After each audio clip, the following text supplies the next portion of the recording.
So, not content with making the Blue Jackets play the Tampa Bay Lightning, the rules of the NHL also say that they have to play the Boston Bruins. We're going to talk about the loss to Tampa Bay and the upcoming game against the number one team in the league. That's what coming up today on Locked On Blue Jackets.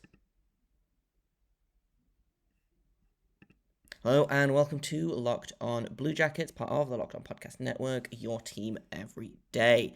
I am, as always, your host, Jay Foster, here to bring you news, stories, anything and everything about your favourite team and mine, the Columbus Blue Jackets. Before we get started, I want to thank everyone for making this your first listen of the day every day. Locked On Blue Jackets is free and available on all podcast platforms and also over on YouTube. So if you haven't hit subscribe yet, then please feel free to do so. It helps me out, it helps you out, everybody wins. And today's episode is brought to you by BetOnline, because BetOnline has you covered this season with more props, odds, and lines than ever before. BetOnline is where the game starts, and where this podcast is going to start is with that game against Tampa Bay, which, frankly, I'm frustrated about this game. I'm not mad about the game. Honestly, I think they did the best that they could against a very good team. San Jose, excuse me. The Lightning have looked mortal this season. They're a good team. They're a very good team. They are currently 19-9-1, so 19-10. I think they're third in their division, which for the Lightning, it feels like they're on a bit of a slump, but they just did what the Lightning do and win games. Opened the scoring like 4 minutes in, Pierre-Edouard Bellemare off just a really nice pass from Vladislav Mesnikov. I didn't see it coming, and so, I'm doubtful that the goalie did as well. Daniil Tarasov was really good in this game. He was really good. And it's unfortunate that it was the Lightning, because I thought he deserved better than the results of this game. But I also don't know that I can be mad at the team for losing, because, once again, it's the Lightning. At this point, I just chalk that in for a scheduled loss. Similar to playing the Penguins. For whatever reason, the Lightning, since that playoff series in 2019, the Blue Jackets have really kind of been victims of the Lightning. I think they took it real personally. Obviously, they then came back and won like 9 or 10 straight, or what is it? I think 11 straight playoff series after losing to the Blue Jackets. So, I think they took it just a little personally. And so games are just never fun against the Lightning. But Bellemare opens the scoring. Kirill Marchenko scores his second goal of the season. This Marchenko, Sillinger, Johnson line we're going to talk about later on, because it was my favorite line of the whole night. I think it was the best line for the Blue Jackets, which feels a little bit like a problem if your best line is a 22-year-old and two 19-year-olds, but we'll get into that in a minute. Ties the game at 1, and honestly, the second period for the Blue Jackets was pretty fantastic. They kind of floundered a little bit at the end. They had at one point, I think it was like a 9-2 or a 9-4 shot advantage against the Lightning. Brian Elliott was, again, very good. And the shots ended in the second period 11-8 in favor of the Blue Jackets. So, honestly, a pretty solid period, all in all. I think the first period was very solid as well. They only allowed 1 goal. They killed 2 penalties. They killed all 3 penalties that the Lightning took. The Blue Jackets only drew 1 penalty. Corey Perry, of course, failed to score on it, but they kept the penalties down for the most part, which I appreciated. And, like I said, for the first 2 periods, they really kind of hung in there, and they hung with the Lightning, which is not necessarily something that always happens. And then in the third period, the Lightning just do what the Lightning do. They took over the game. Braden Point scores his 16th of the season about 9 minutes in. 4 minutes later, Brandon Hagel makes it 3-1. And then Brandon Hagel scores again to make it 4-1. That's an empty netter, so we don't count that, because we don't count empty netters in this house. But like I said, for the first 51 minutes of this game, the Blue Jackets kept up. They had to weather the storm a little bit in the first period, no pun intended. But for the most part, I liked a lot of what was happening on the ice. The third period, I thought they struggled, but like fatigue, very young. Shot wise, they stayed in it. It was 9-8 Tampa Bay in the third period, but just like I said, I'm not mad losing 3-1 to the Lightning. Minus empty netters when you're keeping the scoring even. You're beating them in face-offs. Rough night for the top line for the Blue Jackets. We're gonna talk about that in just a minute. But Johnny Gaudreau, Gus Nyquist, and Bunyana did not have a very good night at all, and that's frustrating to see for many reasons. Sometimes you have a bad game, and unfortunately, beyond the Sillinger, Johnson, Marchenko line, none of the other lines really kind of picked up the slack. Because that's the thing: if Johnny Gaudreau is having a bad night, then everyone else on the team has to step up. Is the thing.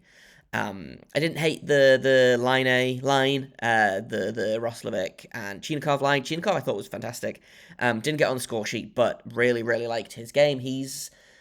He and Line are building some good chemistry. It's pretty fun to see. But in a minute, we're going to talk a little bit more about the game in detail. We're going to talk a little bit more about that kid line and why I think they should be getting way more ice time than they are. But first, I've got to tell you about NHTSA.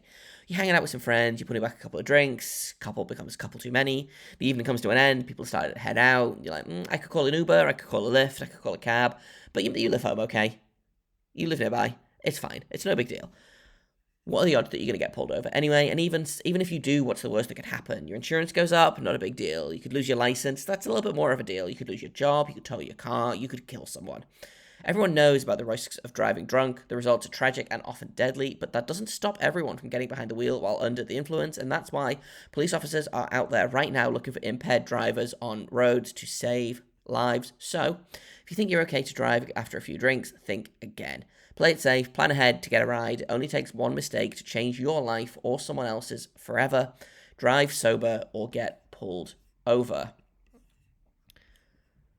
So let's talk about that kid line. Because I tweeted out some stats after the game where I kind of made a joke about it and the unhinging my jaw and just screaming about Cole Sillinger because he was one of the Blue Jackets' best players, but by far he led the team in Corsi for percentage. He led the team in shot attempts. He had the least ice time. 5-on-5. What are we doing here? 5-on-5, looking at this, he had an 85% Corsi for rating. He had when he was on the ice, 17 shot attempts for, 3 against. He had just under 12 minutes of ice time. Johnson got 13.5. Marchenko got 13.5. They also finished above 70%, 18-6 and 17-6 respectively. This is all 5v5, so not taking into account the power plays or the penalty kill. Conversely, Gus Nyquist had 12 minutes of ice time, 10 shot attempts for, 14 against while he was on the ice. Johnny Gaudreau only played 13.5 minutes, 12 and 18. Bunyana played 14-10, 13 and 20. That's not great. And I'm kind of bringing 2 points together here. But the fact of the matter is, if your best line is only getting between 12 and 13.5 minutes of ice time at even strength, that feels like a problem. That feels like something that you should be doing something about. Andrew Peeke had a pretty good game, actually. I know I've been tough on Peeke the past few games, but he had a good game. 59% Corsi for percentage. Jake Christensen was at 51. Those are the defensemen that I believe had the least ice time at even strength. For sure, Jake Christensen, but and again we got Eric Branson leading the way with 19 minutes, and he's allowing basically evens. I don't know what this is supposed to do for the team. Frankly, I don't know what this is supposed to do for success. And Brad Larson after the game was like, yeah, it was really easy to give Cole Sillinger a bunch of shifts in the third period because they played really well. They got 9 shifts in the third period alone, I believe. In the first 2 periods combined, they got 8. I don't And they were good as well. Like, that wasn't even they suddenly started playing well in the third period, so I put them out there. That was, hey, they played well in the, 4 minutes of ice time a period that they got. So we put them out there a bunch in the third period. And so, I don't know. I don't get it. I genuinely don't get it. Like, this team makes no sense. These coaching decisions make no sense. And on top of that, if your best line is two 19-year-olds and a 22-year-old who is playing in his 10th ever NHL game, again, that feels like you've got bigger problems here.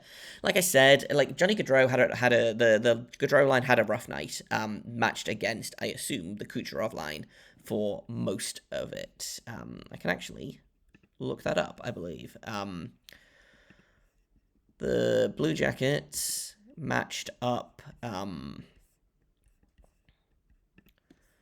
They would have matched up Kucherov, Stamkos, I assume, would have matched up against Gaudreau. And, I mean, there's your problem right there, is what's happening there.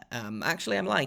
Chiarelli, Pat Maroon, and Ross Colton matched up against the Gaudreau-Jenner line, which, again, that feels maybe like bigger issues at hand here if you're matched up with the fourth line and you're suffering. But I don't know, man. What more do you even say about the decisions that are being made about this team on a nightly basis? And when you have the coach that acknowledging that the player is good and still giving him the least ice time at 5v5. I believe Liam Foudy had less time than him if you go to all situations, because Sillinger, I believe, does get special teams time on ice. Yeah, Liam Foudy got 12:37 all game. Sillinger 13:13. Chinakhov 13:28. Marchenko 13:58. I don't know what we're doing here. I really don't. Just so frustrating to watch the decisions that are being made with this team. In a minute, we have got to talk about the Boston Bruins, and we're also going to talk about Adam Boqvist, who's making his way back, and we're going to talk a little bit about who comes out of the lineup when Boqvist returns, because there's a couple of options, and there's also, there are decisions that I would make that are not necessarily what the coach would make. So we're going to talk about all of that in just a second on Locked On Blue Jackets. Welcome back to Locked On Blue Jackets. Thank you once again for making this your first listen of the day every day. Locked On Blue Jackets is free and available on all podcast platforms. We're also over on YouTube. You're never going to have to get behind a paywall for a Locked On product. That is our promise to you. So let's talk about Adam Boqvist. First of all, he's skating. He skated with the team today, and I believe at morning skate yesterday he took part. Obviously, is not drawing into any lineups yet, because this is he's been skating for 3 days after being out for 8 weeks, coming back from, I believe, a broken foot. Yes, he broke his foot, but Blankenberg broke his ankle. So who knows when he draws in, but he's going to draw in sooner or later, probably sooner. Who do you take out of the lineup? The defensemen at the minute: Jay Christensen, Marcus Bjork, Andrew Peak, Vladislav Gavrikov, Eric Gabranson, Tim Berni. I suspect Christensen is probably going to be the one that gets taken out. However, Christensen plays left, Boqvist plays right. So do they take Marcus Bjork out of the lineup? Do they take Tim Berni out of the lineup? Tim Berni, it's tough, because I feel like Marcus Bjork has shown more to the coaching staff of why he deserves to be there. I think, and I think it's better for him to stay in the lineup, because I think he can stick it long term. Berni has been fantastic for a guy, playing in his first 10 NHL games. And, he's constantly surprising everyone. Teammates, coaching staff, other teams. But he feels like a player that I feel like probably can get sent down, kill it in the AHL, and it won't do much in terms of his development or bad things to his development. I personally, if I had to choose between taking Bjork or Berni out of the lineup, I would take Berni out of the lineup. However, between Christensen and Bjork, I'd probably take Christensen out. However, I don't think Christensen gets taken out of the lineup because he's left-handed, or he's a left defenseman, and the Blue Jackets have one healthy left defenseman right now, and it's Vladislav Gavrikov. Losing Werenski and Bean means that, for better or worse, Christensen is probably their second left defenseman for the bulk of the season now. Like, they could put Bayreuther in, but why would they, frankly? Who knows? Like I say, I personally probably would lose Christensen of those three names. Honestly, if I had to choose to have someone taken out of the lineup, I would sit Andrew Peeke. And this might be a hot take, but Erik Gudbranson is not getting sat. That's just the way that it is. Do I disagree? Yes. It's the way that it is. They're paying $4 million for him. He's a veteran. He's big. He throws his weight around. He's a veteran. Blah, blah, blah. Andrew Peeke is all of these things, except he's not a veteran and he's not making $4 million. If I had to choose, I would take Gudbranson out of the lineup in a heartbeat, but if I accept the fact that Brett Gudbranson is staying in this lineup, like, honestly, Andrew Peeke has been poor this season. And maybe that's, again, recency bias. Maybe that's my bias against big defensemen, which apparently exists. But I feel like Andrew Peeke has, if you'll excuse the pun, has peaked. This feels like the best that we are going to get from Andrew Peeke at the minute. He is not a top pairing defenseman. He might not be a second pairing defenseman. And I think at a certain point, you have to sacrifice hits and big bodies for being able to play defense. And I mean, they love Andrew Peeke. They do. And part of me gets it, but he's got 45% Corsi 4 percentage. He's one of the worst on the team in terms of healthy players. The only guys below him, Chinikov, Gavrikov, Olivier Roslovic, Fudi, Corrali, Gudbranson. Those are the only players that are worse than him. So he's like the third worst healthy defenseman right now. They're not taking Gavrikov out of the lineup. They're not taking Gudbranson out of the lineup. So that might be my hot take is sit Andrew Peeke. Even if you only sit him for a couple of games, sit Andrew Peeke and see what happens. But they won't. What's going to happen is probably Tim Berni will go back to the AHL, and then Jake Christensen will probably sit when Blankenburg comes back in maybe a couple of weeks. I believe he's still in the boot at the minute, or he was last time they checked in with him. I believe he had an X-ray the other day to try and figure out where he's at. So maybe we'll see Blankenburg in a couple of weeks, but for now, Boqvist will be back maybe next week sometime, maybe the week after. I expect to see Blankenburg a couple of weeks after that, once he gets back up to speed, once he gets, the ankle mobility back. But that's my prediction is Berni goes down to the AHL, Bayreuther goes down to the AHL, and Christensen probably becomes the seventh defenseman, even though I would rather have Bayreuther as the seventh defenseman and Christensen in the AHL, because at least then he's playing.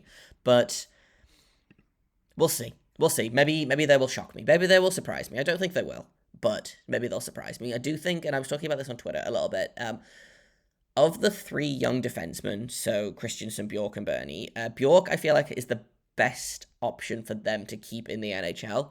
I think he's the most NHL ready of the three of them. I like Christensen a lot. I think he's got a little bit of work to do before he can be an NHL regular. Again, Tim Berni, I think, has been a real revelation, but I'm not mad if he goes down to the AHL for a little bit more development, a little bit more seasoning.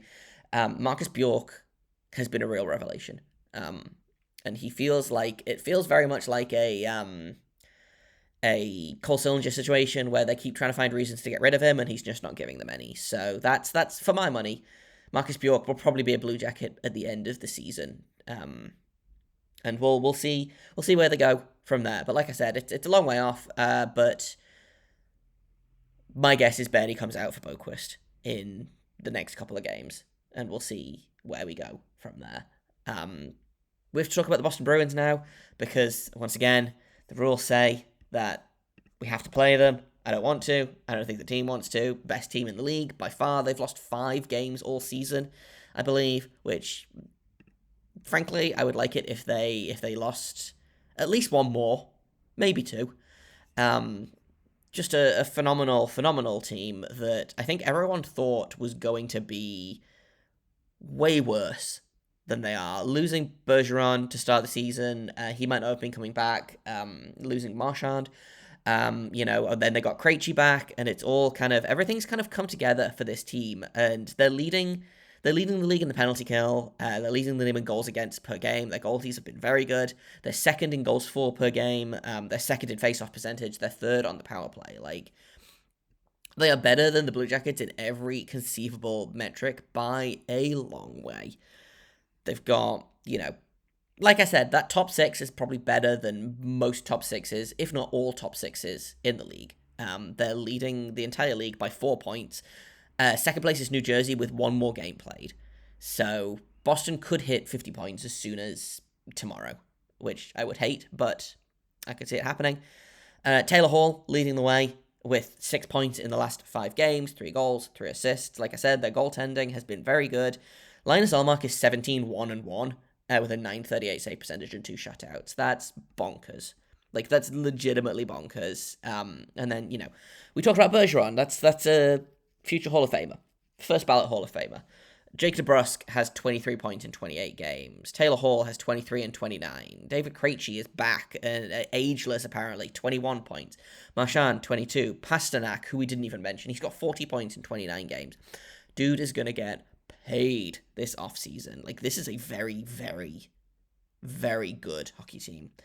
And frankly, might as well just schedule this loss in, I think, which is kind of a defeatist attitude to have that I hate a little bit. But I think it would be very funny if the Blue Jackets won this game. I also think it's incredibly unlikely. Boston won the last game 4-0, and that was a much healthier defense than they currently had. So my money is that it's probably more of the same. I just all I ask of this game is no one else gets injured, and it's not too embarrassing. And that's kind of all I've got for you today. It's Friday today, so no show tomorrow. Monday, we will break down the game against Boston that's happening tomorrow night, and we'll see how that goes. But that's going to be Monday's episode, where we'll do a little bit of a mailbag as well. So if you have questions for the mailbag, get those sent in. You can @ me on Twitter, _Jacob Foster, JAKOBFORSTER. You can @ the podcast, which is LO_Blue Jackets. You can email them at lockedonbluejackets@gmail.com. You can comment in the comments of the YouTube. You can DM me. You can @ me on Twitter. All of the above. Like, send me a letter. Don't send me a letter. If you send me a letter, I'll be very upset and creeped out. But any way that you want to get the questions to me is basically okay with me. Thank you for listening. Thank you for making this your first listen of the day every day. Locked on Blue Jackets is free and available on all podcast platforms, also over on YouTube. If you haven't already subscribed, then we're on our way to our next milestone over there. So if you haven't, I would really, really appreciate it. And like I said, thank you once again for listening. I appreciate all of you listeners, watchers, etc. And until tomorrow, make sure you stay locked on.